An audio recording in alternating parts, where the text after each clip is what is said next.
اس ماہ مقدس کا پہلا عشرہ عالم اسلام کو جانثاری اور اسلام کی سربلندی کے لیے اپنی جان کو اللہ کی راہ میں قربان کرنے کا درس دیتا ہے۔ اس ماہ مبارک کی سب سے بڑی خصوصیت یہ بھی ہے کہ ماہ محرم میں عاشوراء کے دن حضرت آدم علیہ السلام کی توبہ قبول ہوئی۔ عاشوراء کے دن حضرت نوح علیہ السلام کی کشتی کو قرار ملا۔ روایتوں میں آیا کہ عاشوراء کے دن ہی حضرت یونس علیہ السلام مچھلی کے پیٹ سے عاشوراء کے دن ہی باہر تشریف لائے، اور عاشوراء کے دن دیگر آسمانی مذاہب چاہے وہ نصرانی ہو یہودیت ہو، ان کے لیے بھی یہ بڑا دن تھا۔ جب اللہ کے رسول صلی اللہ علیہ وسلم ہجرت کر کے مدینہ شریف کو تشریف لائے، اللہ کے رسول صلی اللہ علیہ وسلم نے دیکھا کہ یہودی عاشوراء کے دن روزہ رکھتے، اور دریافت کرنے پر معلوم ہوا کہ وہ اس لیے روزہ رکھتے کہ اللہ سبحانہ و تعالیٰ نے حضرت موسیٰ علیہ السلام کی دعا کو قبول کیا۔ تو رسول اللہ صلی اللہ علیہ وسلم رحمۃ للعالمین نے ارشاد فرمایا کہ موسیٰ علیہ السلام پر زیادہ حق ہمارا ہے،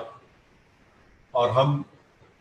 9 محرم کو روزہ رکھیں گے۔ علماء اکرام نے یہ بتایا کہ جب اللہ کے رسول صلی اللہ علیہ وسلم نے ارشاد فرمایا، اس وقت تک رمضان کے روزے فرض نہیں ہوئے تھے، تو پہلے 9 محرم کا روزہ فرض ہوا، پھر رمضان کے روزوں کی فرضیت کے حکم آنے کے بعد 9 محرم کے روزے کو نفل روزہ قرار دیا گیا، اور رسول اللہ صلی اللہ علیہ وسلم نے ارشاد فرمایا کہ آپ نے تمنا فرمائی کہ 9 اور 10 کو ہم روزہ رکھیں گے۔ اسی لیے اللہ کے رسول صلی اللہ علیہ وسلم نے حدیث شریف ارشاد فرمایا کہ جو لوگ 9 اور 10 محرم کو روزہ رکھتے ہیں،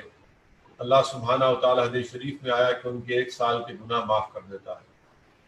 علماء کرام نے ہم تمام کو یہ بھی بتایا اور سمجھایا کہ جو لوگ عرفہ کے دن روزہ رکھتے ہیں، حدیث شریف میں آیا رسول اللہ صلی اللہ علیہ وسلم نے فرمایا کہ ان کے 2 سال کے گناہ معاف کر دیے جاتے ہیں۔ عاشوراء کے دن اور پھر 9 اور 10 یا 10 یا 11 کو روزہ رکھتے ہیں تو 1 سال کے گناہ معاف ہوتے ہیں۔ علماء اکرام نے فرمایا کہ یوم عرفہ کو نسبت ہے محمد مصطفیٰ صلی اللہ علیہ وسلم سے، اور عاشوراء کو نسبت ہے حضرت موسیٰ علیہ السلام سے۔ بہرحال عزیزان ملت، 10 محرم ہمیں اہل بیت کی سیرت کی طرف دعوت و فکر بھی دیتا ہے، اور ترمذی شریف میں حضرت ابو سعید خدری رضی اللہ تعالیٰ عنہ کے سے روایت ہے کہ آپ بتاتے ہیں کہ اہل بیت کون ہیں۔ اللہ کے رسول صلی اللہ علیہ وسلم یہ ارشاد فرماتے ہیں کہ تمہاری دعا رکی رہتی ہے جب تک کہ تم مجھ پر یعنی محمد صلی اللہ علیہ وسلم پر اور میری آل پر درود و سلام کو نہیں بھیجتے۔ علماء اکرام نے کہا کہ دعا کی قبولیت کے لیے بہت ضروری ہے کہ ہم محمد مصطفیٰ صلی اللہ علیہ وسلم پر اور آپ کی آل پر، اہل بیت پر درود و سلام کے نذرانے پیش کرتے رہیں۔ امام جعفر الصادق رضی اللہ تعالیٰ عنہ نے فرمایا کہ اللہ سبحانہ و تعالیٰ قرآن میں فرماتا ہے کہ وَاعْتَصِمُوا بِحَبْلِ اللَّهِ جَمِيعًا وَلَا تَفَرَّقُوا، جس کا ترجمہ علماء کرام نے کیا، مفسرین نے کیا کہ اللہ کی رسی کو مضبوطی سے تھامے رکھو تاکہ تم متفرق نہ ہو جاؤ۔ امام جعفر الصادق نے ارشاد فرمایا کہ حبل اللہ کا مطلب اہل بیت، اگر تم اہل بیت کے دامن سے وابستہ ہو جاؤ گے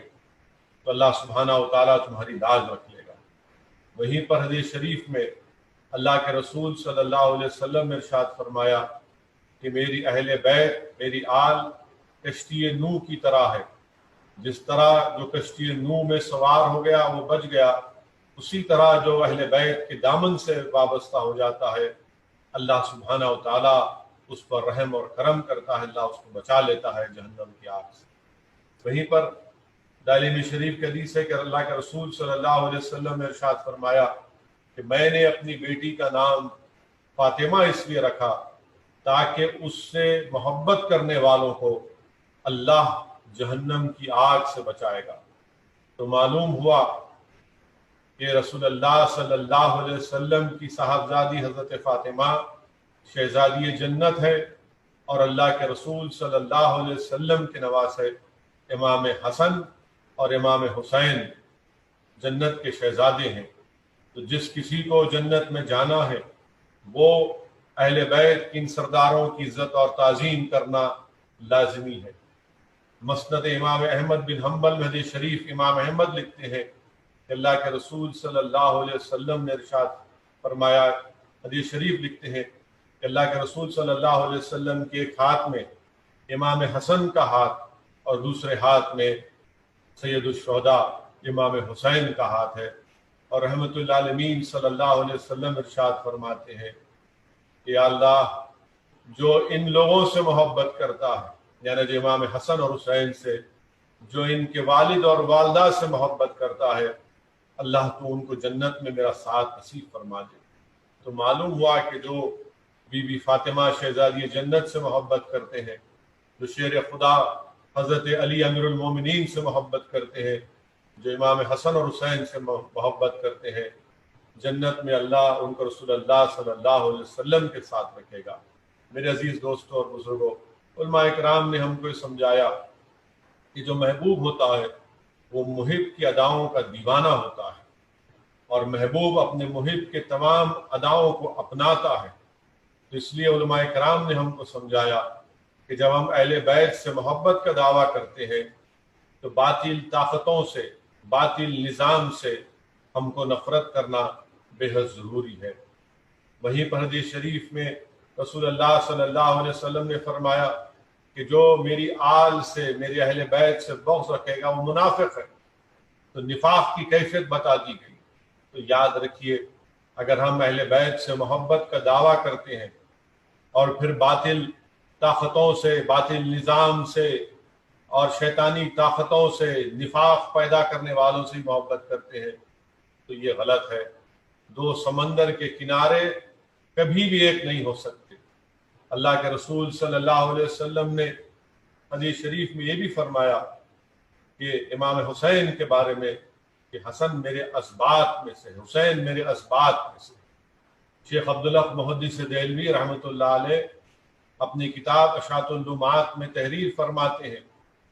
کہ اسباط کے قرآن شریف میں جو آپ لکھتے ہیں کہ آل یعقوب علیہ السلام کے تعلق سے یہ آیا ذکر آیا، اور شیخ عبداللہ محدث دہلوی فرماتے ہیں کہ اسباط کے معنی کیا ہے؟ ایک درخت ہوتا ہے، اس درخت کے تنا اپنی جڑوں سے منسلک ہوتا ہے۔ تو آپ شیخ عبداللہ محدث دہلوی یہ سمجھاتے ہیں کہ امام حسین اپنے نانا محمد مصطفیٰ صلی اللہ علیہ وسلم سے منسلک ہے، اور دین اسلام ایک درخت ہے، اس درخت کے تنے پر کئی شاخیں ہیں۔ امام حسین کے تعلق سے اللہ کے رسول صلی اللہ علیہ وسلم نے فرمایا کہ امام حسین میرے اسباط میں سے سبت ہے۔ تو یہ شاخیں سمرقند کی سے نکلتی ہیں، اجمیر کو نکلتی ہیں، حمیدیرہ پہ نکلتی ہیں، اور یہ صبح قیامت تک دین اسلام کو ثمرآور کرتی رہیں گی۔ میرے عزیز دوستوں اور بزرگوں، اہل بیت کی محبت مسلمانوں میں، عالم اسلام میں اتحاد پیدا کرنے کی ایک ہی وجہ ہے، اور بہت ہی بنیادی وجہ ہے۔ مختلف چیزوں پر اختلاف ہو سکتا ہے، مگر کسی کلمہ گو مسلمان کو اہل بیت کی محبت پر اختلاف نہیں ہو سکتا۔ اگر اہل بیت کو ہم کی بنیاد پر ہم اتحاد پیدا کریں گے، اس سے اللہ، اس کے رسول کی خوشنودی حاصل ہوگی، آخرت میں کامیابی ملے گی، دنیا میں کامیابی ملے گی، اور ہمارے دنیا کے باہمی کاموں میں ہم کو الفت حاصل ہوگی۔ اسی لیے میرے عزیز دوستوں اور بزرگوں، برکات آل رسول میں حدیث شریف لکھی گئی کہ رسول اللہ صلی اللہ علیہ وسلم نے ارشاد فرمایا کہ ہر چیز کی بنیاد ہوتی ہے، اور یہ دین کی بنیاد اہل بیت اور اصحاب رسول صلی اللہ علیہ وسلم ہے۔ میرے عزیز دوستوں اور بزرگوں، میری عزت دار ماں اور بہنوں، تفسیر کبیر اور تفسیر روح البیان میں حدیث شریف لکھی گئی کہ جو اہل بیت کی محبت پر مرے گا اس کو شہید کا رتبہ دیا جائے گا، جو اہل بیت کی محبت پر مرے گا اللہ اس کی مغفرت کر دے گا، جو اہل بیت کی محبت پر مرے گا اللہ سبحانہ و تعالی اس کو ملک الموت کے ذریعے سے جنت کی بشارت دے گا،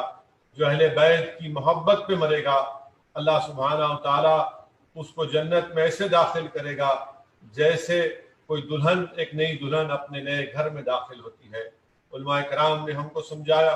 کہ جس کے دل میں اہل بیت کی محبت نہیں ہے اس کے ایمان کی بنیاد نہیں ہے۔ تو ضروری ہے کہ اگر ہم کوئی بڑی عمارت کو تعمیر کرتے ہیں، علماء کرام نے سمجھایا کہ اس کی بنیاد ہونا بہت ضروری ہے، تو بہت ضروری ہے کہ ہر مسلمان کے دل میں اہل بیت کی محبت پیدا ہونا بے حد ضروری ہے۔ میرے عزیز دوستوں اور بزرگوں، ابھی آپ نے جناب ظہیر الدین صوفی صاحب کی خطاب میں آپ نے سنا، اہل بیت کی محبت کے سلسلے میں آپ نے سنا کہ اللہ کے رسول صلی اللہ علیہ وسلم نے ارشاد فرمایا کہ میں تمہارے درمیان میں دو چیزوں کو چھوڑے جا رہا ہوں، ایک قرآن کریم اور دوسری میری آل اہل بیت۔ میرے عزیز دوستوں اور بزرگوں، علماء کرام نے ارشاد فرمایا، علماء کرام نے ہم کو سمجھایا کہ اللہ کی کتاب صبح قیامت تک اولاد آدم کے لیے ایک ہدایت کا راستہ ہے، اور وہیں پر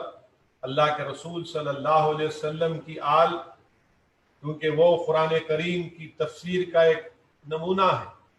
اور پھر رسول اللہ صلی اللہ علیہ وسلم کی زندگی کا بھی ایک عملی نمونہ ہے، اور امت کو جب ہم پر مصائب اور مشکلات آتی ہیں، باطل طاقتوں کے ظلم ہم پر کیا جاتا ہے، جب ہماری آل اولاد کو جیلوں میں ڈال کر ان کو سڑایا جاتا ہے، جب ہمارے نوجوانوں کو شہید کیا جاتا ہے، تو کہاں سے ہم کو حوصلہ ملتا ہے، کہاں سے ہم کو صبر ملتا ہے، کہاں سے ہم کو درس ملتا ہے کہ کیسے وقت کے جابر ظالموں رزیدوں سے پنجہ آزمائی کیا جائے۔ ہم کو جذبہ ملتا ہے، ہم کو درس ملتا ہے، ہم کو تعلیم دی جاتی ہے، کہاں سے؟ اہل بیت سے، اہل بیت کی زندگیوں سے۔ اسی لیے میرے عزیز دوستوں اور بزرگوں، ہم کو ہمارے دلوں میں اہل بیت کی محبت کو پیدا کرنا بہت ضروری ہے، اہل بیت سے اپنے آپ کو جوڑنا بہت ضروری ہے۔ اور رسول اللہ صلی اللہ علیہ وسلم نے حدیث شریف میں فرمایا کہ حسین مجھ سے ہے اور میں حسین سے ہوں۔ آپ اندازہ لگائیے، علماء کرام نے یہ بھی فرمایا کہ سمجھایا حدیث شریف کہ حسین مجھ سے، میں حسین سے ہوں۔ پہلا مطلب تو علماء کرام نے کہا کہ سمجھ میں آتا ہے، دوسرا مطلب علماء کرام نے بتایا کہ حسین مجھ سے ہے حسین اور میں حسین سے ہوں، یہ ہے کہ امام حسین نے ایک باطل طاقتوں سے مقابلہ کیا، اور امام حسین کا میدان کربلا میں آنا علماء کرام بتاتی ہے، حدیث شریف بھی ہمارے سامنے ہے کہ اللہ کے رسول علماء کرام بتاتے ہیں کہ امام حسین جب کربلا میں آئے تو یزید کے دربار میں شریعت کی کوئی اہمیت نہیں تھی، طبیعت کو شریعت پر غالب کر دیا گیا تھا۔ یزید کے دربار میں شراب پی جاتی تھی، یزید کے دربار میں جانوروں کا، کتوں کا، بندروں کا ناچ ہوتا تھا۔ اسلامی نظام کی یزید کے دربار میں کوئی حیثیت نہیں تھی، اور علماء کرام نے فرمایا کہ امام حسین کا یزید اور کربلا کے میدان میں آنا، اللہ سبحانہ و تعالیٰ، علماء کرام نے ہم کو سمجھایا کہ جب فرعون تھا، نمرود تھا، تو اللہ نے حضرت ابراہیم علیہ السلام کو اور حضرت موسیٰ علیہ السلام کو اللہ نے طاقت دی، اور وہیں پر امام حسین کو اللہ سبحانہ و تعالیٰ نے طاقت اور شجاعت سے نوازا۔ میرے عزیز دوستوں اور بزرگوں، امام حسین کی شہادت کا ذکر اللہ کے رسول صلی اللہ علیہ وسلم امام حسین کے بچپنے میں جب شیر قاری میں تھے، رحمت اللہ علیہ صلی اللہ علیہ وسلم اپنی زبان مبارک سے ارشاد فرماتے تھے کہ میرا بیٹا شہید ہوگا، اور آپ کی آنکھوں سے آنسو روا ہو جاتے۔ پھر اللہ کے رسول صلی اللہ علیہ وسلم واقعات میں آیا کہ میں نے علماء کرام کے ختموں کے پاس بیٹھ کر علماء کرام کی زبانوں سے سنا ان کے بصیرت افروز خطابات جو میرے کانوں میں آج بھی گونج رہے ہیں کہ علماء کرام نے فرمایا کہ ایک مرتبہ رسول اللہ صلی اللہ علیہ وسلم کے پیر پر رسول اللہ صلی اللہ علیہ وسلم کے صاحبزادے تھے اور دوسرے پیر مبارک پر سید الشہداء امام حسین تھے۔ جبریل امی آئے اور رسول اللہ صلی اللہ علیہ وسلم سے عرض کیا یا رسول اللہ صلی اللہ علیہ وسلم اللہ ان دونوں میں سے کسی کو اپنے پاس بلا لے۔ تو اللہ کے رسول صلی اللہ علیہ وسلم نے فرمایا کہ مجھے امام حسین کو میرے پاس رکھ دو۔ پھر اس کے بعد ایک مرتبہ اللہ کے رسول صلی اللہ علیہ وسلم کے پاس جبرائیل امی آیا اور آ کر عرض کیا کہ رسول اللہ صلی اللہ علیہ وسلم آپ کا بیٹا امام حسین شہید ہوں گے۔ اللہ کے رسول صلی اللہ علیہ وسلم کی آنکھوں سے آنسو رواں دواں ہو گئے۔ آپ نے اس واقعے کی تفصیل جناب احمد پاشا قادری صاحب کے بصیرت افروز خطاب میں سنا۔ وہیں پر حضرت یحییٰ حضرمی رحمۃ اللہ علیہ رضی اللہ تعالی عنہ فرماتے ہیں کہ ایک مرتبہ آپ حضرت علی کے ساتھ ایک مقام نینوا سے گزر رہے تھے تو حضرت علی پکار کر کہتے ہیں کہ ابو عبداللہ صبر کا دامن نہیں چھوڑنا۔ حضرت یحییٰ حضرمی حضرت علی شیر خدا امیر المومنین سے پوچھتے ہیں یا علی آپ کس کو پکار رہے تھے؟ تو شیر خدا امیر المومنین حضرت علی کہتی ہے کہ میں نے محمد مصطفیٰ صلی اللہ علیہ وسلم سے سنا کہ میرا بیٹا حسین دریائے فرات کے کنارے شہید ہوگا، اسی لیے میں اس کو آواز دے رہا ہوں۔ وہیں پر امام جلال الدین سیوطی خصائص الکبریٰ میں اور امام ابو نعیم دلائل النبوہ میں لکھتے ہیں کہ حضرت علی رضی اللہ تعالی عنہ فرماتے حضرت علی رضی اللہ تعالی عنہ اس مقام کی نشاندہی کرتے ہیں اور فرماتے ہیں کہ اس مقام پر میرا حسین شہید ہوگا، اس مقام پر میرے حسین کا خون کا قطرہ گرے گا، اس مقام پر حسین کے ساتھ جو لوگ ہیں ان کے اونٹ کے کجاوے رکھنے کی جگہ ہوگی۔ یہ مقام ہوگا جہاں پر آل رسول آل محمد صلی اللہ علیہ وسلم کے جوان شہید ہوں گے۔ اور حضرت علی یہ بھی فرماتی ہے کہ زمین و آسمان اس دن روئے گی اور یہ تمام کے تمام بغیر حساب کتاب کی جنت میں جائیں گے۔ علماء اکرام نے ہم کو یہ پیغام دیا، سمجھایا کہ رسول اللہ صلی اللہ علیہ وسلم نے ارشاد فرما دیا کہ میرا بیٹا حسین شہید ہوگا۔ شیر خدا حضرت علی ارشاد فرمائے کہ امام حسین کی شہادت کی جگہ تک آپ نے اس کی نشاندہی کر دی۔ میرے عزیز دوستوں اور بزرگوں، سوال یہ پیدا ہوتا ہے کہ کیا کسی نے دعا اگر کر دیتے کہ یہ مارے کا یہ امتحان ٹل جائے؟ اللہ کے رسول صلی اللہ علیہ وسلم جس کو شاعر نے کہا، جس کو ایک عاشق نے کہا کہ وہ زبان جس کو سب کن کی کنجی کہے اس کی نافذ حکومت پہ لاکھوں سلام، وہ اللہ کے رسول صلی اللہ علیہ وسلم اگر دعا فرما دیتے تو کیا یہ امتحان یہ مارے کا نہیں ٹل جاتا؟ وہ محمد مصطفیٰ صلی اللہ علیہ وسلم جس کے حکم پر سورج دوبارہ آیا، وہ محمد صلی اللہ علیہ وسلم جس کے ایک انگلی کے اشارے پر چاند کے 2 ٹکڑے ہو گئے، وہ محمد صلی اللہ علیہ وسلم کے تبوک میں جن کی انگلی مبارک سے پانی نکل گیا، وہ محمد صلی اللہ علیہ وسلم جو حضرت جابر کے دسترخوان پر آپ موجود ہیں، تشریف فرما ہے، 70 صحابی پیٹ بھر کھانا کھاتے ہیں کہ رسول اللہ صلی اللہ علیہ وسلم اگر دعا فرماتے تو کیا یہ کربلا کا مارے کا نہیں ٹل جاتا؟ تو میرے عزیز دوستوں اور بزرگوں، علماء کرام نے ہم کو سمجھایا کہ اللہ کے رسول صلی اللہ علیہ وسلم کی سیرت نے اسے ہم کو پیغام ملتا ہے کہ رسول اللہ صلی اللہ علیہ وسلم نے پیغام دیا کہ اپنے معاملات منبر اور محراب کے ساتھ ساتھ دعا کے ساتھ ساتھ ہم تمام کو میدان کارزار میں آنا پڑے گا، باطل طاقتوں کو شکست دینے کے لیے میدان میں آنا پڑے گا۔ اور اللہ کے رسول صلی اللہ علیہ وسلم کی سیرت ہم کو پکار پکار کر کہہ رہی ہے کہ اللہ کے رسول صلی اللہ علیہ وسلم بدر کے میدان میں آئے، احد کے میدان میں آئے، اپنے دندان مبارک کو شہید کیا محمد مصطفیٰ صلی اللہ علیہ وسلم نے۔ طائف میں اللہ کے رسول صلی اللہ علیہ وسلم کو اپنے خون میں لہو لہان ہونا پڑا۔ اللہ کے رسول صلی اللہ علیہ وسلم کی سیرت ہم کو آواز دے رہی ہے کہ احد کے میدان میں اللہ کے رسول صلی اللہ علیہ وسلم کو اپنے چچا حضرت حمزہ رضی اللہ تعالیٰ عنہ کے جسم کے ٹکڑے دیکھنا پڑا۔ رسول اللہ صلی اللہ علیہ وسلم کی سیرت ہم کو پکار پکار کر کہہ رہی ہے کہ کعبے کا صحن ہے، محمد مصطفیٰ صلی اللہ علیہ وسلم سرو سجود ہے، سجدے میں ہے،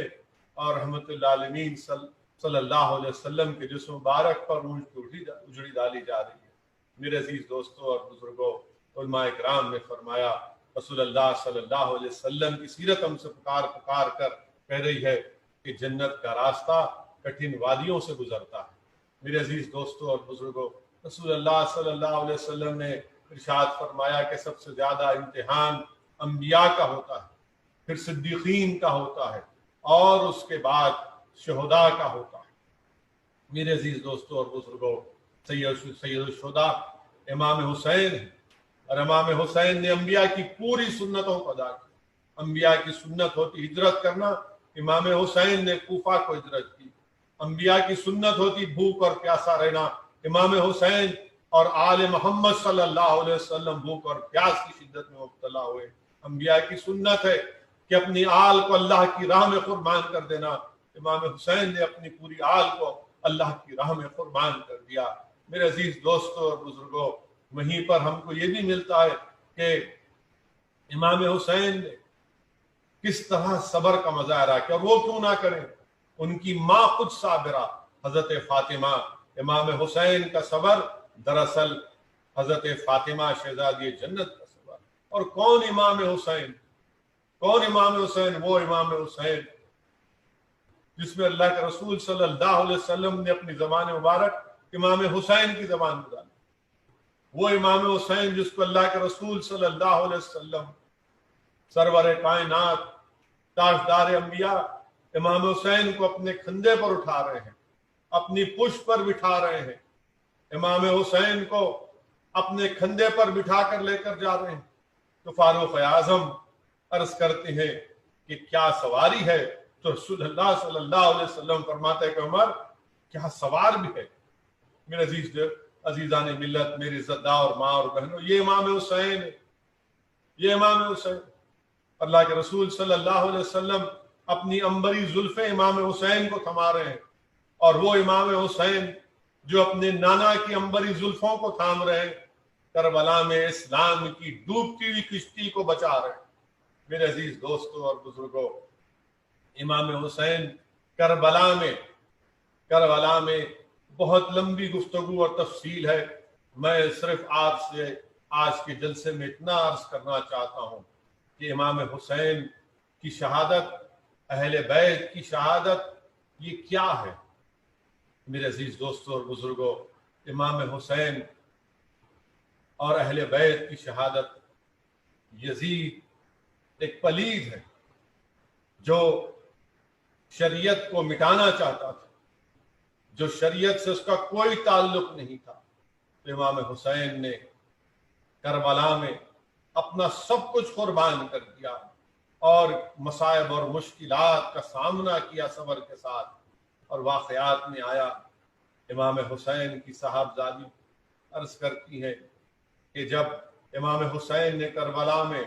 اپنے صاحبزادے علی اکبر کی لاش کو اٹھا کر لے کر آئے، تو اس وقت تک سید الشہداء امام حسین کے کوئی بال سفید نہیں تھے، مگر امام حسین نے اپنے نوجوان بیٹے کی لاش مبارک کو اٹھا کر لائے تو آپ کی صاحبزادی نے عرض کیا کہ ابا جان کے پورے بال سفید ہو گئے۔ آپ اندازہ لگائیے میرے عزیز دوستوں اور بزرگوں، نواسہ رسول پر، اہل بیت پر امام حسین کے شیرخوار بچے کے گلے میں تیر ماری جاتی۔ تاریخ اسلام گواہ ہے کہ جب کبھی بھی دشمن سامنے آیا تو کبھی اغیاروں سے آیا تو کبھی ہماری صفوں سے آیا۔ نواسہ رسول پر، اہل بیت پر پانی بند کرنے والے کون، تیر چلانے والے کون، اور پھر جب نماز اذا ہوتی تو امام حسین کے پیچھے آ کے نماز بھی پڑھتے، اور پھر امام حسین پر اور اہل بیت پر حملہ بھی کرتے۔ میرے عزیز دوستوں اور بزرگوں، امام حسین کی شہادت، اہل بیت کی شہادت ہم کو کیا کہتی ہے، ہم کو کیا پیغام دیتی ہے؟ امام حسین کی شہادت ہم کو یہ پیغام دیتی ہے کہ دنیا کے